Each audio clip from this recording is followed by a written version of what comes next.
Shalom, shalom. First and foremost, I want to begin by giving all praise honor, and glory unto Yahweh, Bahashem Yahushai, Bahashem Ruach Double honors to the elders and to the apostle of Great Millstone, and enough respect to the brothers that are out there pushing and spreading the gospel of Yahweh, Bahashem Yahshai to the four corners of the world.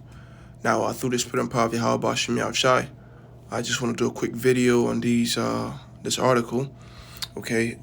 First of which is entitled, Mexico is facing U.S. pressure, right, and will halt incentives to Chinese EV makers. Well, in other words, electrical, cars, all right? And the other one being Biden's new China tariff will face leakage via Mexico, Vietnam. And pretty much what's going on is that, Babylon is, with all the things that they've been doing, all the money that they've been sending to Ukraine, all the money that they've been sending to the fucking Amaleks, they're kind of short on cash. All the taxation that they've been doing to their own citizens, they need, they need right now, okay? So what they're doing right now is that they have, they're seeking to, put more taxes, okay? Well, we're gonna just read it, and then hopefully it's simple. It's simple enough, so we're gonna get it straight away from just reading it. So this is Washington on May 14th. Okay, Reuters. The Biden administration's new tariffs on Chinese electric vehicles and other strategic sectors aim to protect the future of U.S. manufacturing, but they will likely accelerate a shift of Chinese products to Mexico, Vietnam, and elsewhere to avoid them. Okay, and this article goes into details. Okay, it says the following products will be targeted. And if you read it, I'm going to put the links in the description. Yeah. So pretty much it's a certain steels and aluminum products.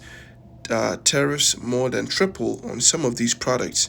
Estimated earlier, at least $1 billion in goods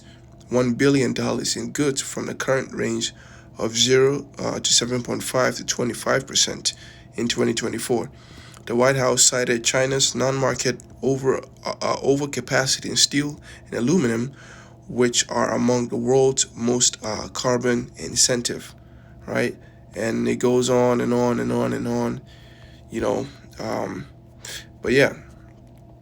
So the previous article said that it's gonna incentivize China to look towards Mexico, okay? Let's see. It says, but they will likely, right? It's to protect U.S. manufacturing, but they will likely accelerate a shift of Chinese products to Mexico, Vietnam, and elsewhere to avoid them.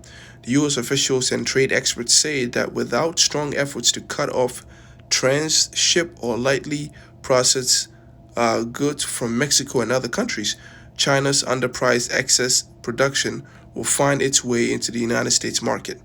The new tariffs might keep out. Oh, damn.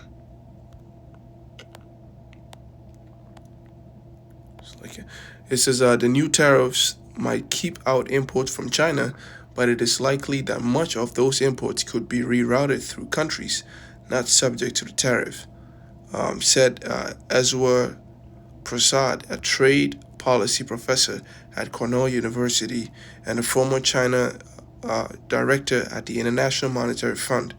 Mexico and Vietnam in particular have benefited from the escalating U.S.-China trade tension due to their lower cost and proximity, Prasad said, adding that they both need to avoid Washington's ire, right, while reaping new manufacturing investment. The reason Mexico and Vietnam have to watch out for, let's look this word up, the anger, okay?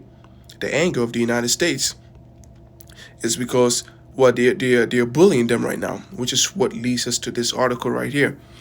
So it says Mexico is facing U.S. pressure and will likely, and will halt incentives to Chinese EV makers.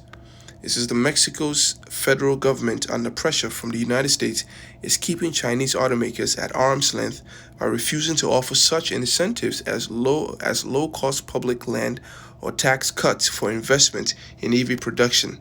Three Mexican officials familiar with the matter said, and this is the what Babylon is coming right back to doing. This is the tactic known as soft power, and it's something that America uses. They will have another nation you know in underneath them, not by weapons or by missiles or anything of that sort, but they do it through trade, through sanctions, and they've been doing that. They, whenever something doesn't favor them, they always want to pull that card. When they fight, when they fight with someone, and you don't have any problem with that person, they automatically want you to have problems with that person because they want problems with that person. And what they will do is that they will coerce you, they will threaten you, they will threaten your economy, okay? Because they are the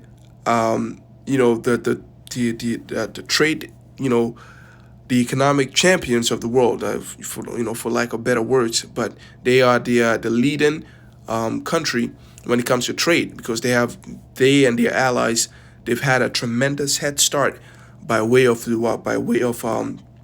colonization and slavery. So they've actually got they've amassed a lot of wealth, okay, and that wealth is what they use to to further on to their military. Okay, it's used to advance their military and so on and so forth. And those countries that have been able to catch up to them, well, not really catch up to them. China hasn't really catch up to them, but there are run up to them are countries that have to resort to communism. So just like Babylon, or the UK, right, the United Kingdom or Europe in particular, use Africa, or Babylon use Jake. Okay, they must use their own people by way of like communism. They have to use their own people, force their own people, to do certain things just to be able to catch up. And Babylon doesn't like, they don't like any contenders. They don't like any challengers. So they always want to be petty and do stupid shit like this. But what this ultimately does is that, today Mexico may be intimidated, and they would what? They may be keeping this. They may be, thrown away on. They may be and they may be unwillingly throwing away an investment opportunity. But rest assured that, as is spoken about in Ezekiel the 30th chapter, that what Gog and Magog, okay, shall be a guard unto many, shall be a guard unto them, and the them will be the people, right? The number of people that eventually allies themselves with them against Babylon. Okay, so a time is coming where Babylon can't just go in and strong arm its way into another country's policies, but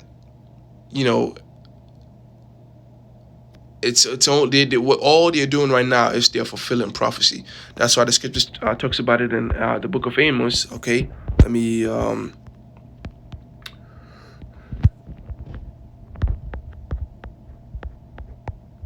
right.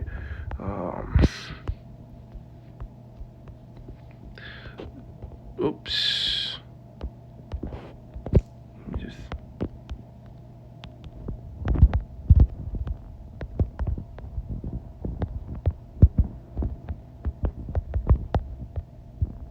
right. This is Amos chapter 3 and 8. It says, "Surely the Lord Yahweh will do nothing." Right. Oh, let me start from verse 6. It says, "Shall a trumpet be blown in the city, right, and the people not be afraid? Shall there be evil in the city, and the Lord Yahweh had not done it?" And the evil that's coming upon Babylon is all through the spirit and power of Yahweh Bashim Yashai, right? Now the evil that's coming upon the Babylon has not been made manifest yet, right? At this present time, it is only disdain, like opinions People don't like America, and all they can do is just talk about it, but they can't really act upon it because it's not time for the Mossad to give the order for for the missiles to be deployed yet. But this prophecy will be what will be made manifest in front of our very eyes. Okay, so it says, shall there be evil in the city, and the Lord Yahweh had not done it? Surely the Lord Yahweh will do nothing, but he revealeth his secret unto his servants the prophet. Right, because while we have not seen Babylon in flames, we know Babylon will be in flames because the Most High has graced us with his secret. Okay, beginning with the elders and apostles of Great Millstone and the elders on down. Okay, so it says the lion had roared. The lion being Yahweh Bashmi Ashai, he has declared it, right? And who will not fear? The Lord Yahweh has spoken, and who can but prophesy? So as long as we know as long as the scriptures or the words of Yahweh Bashim Ashai is that Babylon should be destroyed, it doesn't matter if one day you read in the news that America has intimidated the nation. It doesn't matter any kind of show of strength that you read in an article. They will fall because Yahweh Bashim Ashai has declared it. It is vengeance for the children of Israel and for the name of Yahweh Bashmi Ashai. So with that, I'm going to end it right there. Shalom to the few brothers and sisters that listen in truth and sincerity. Yahweh Bashmi Ashai Brakatham. May the blessing of Elohim be upon our house, and the Most High, speedily, deliver us and bring their destruction upon this place. Until the next one, Shalom.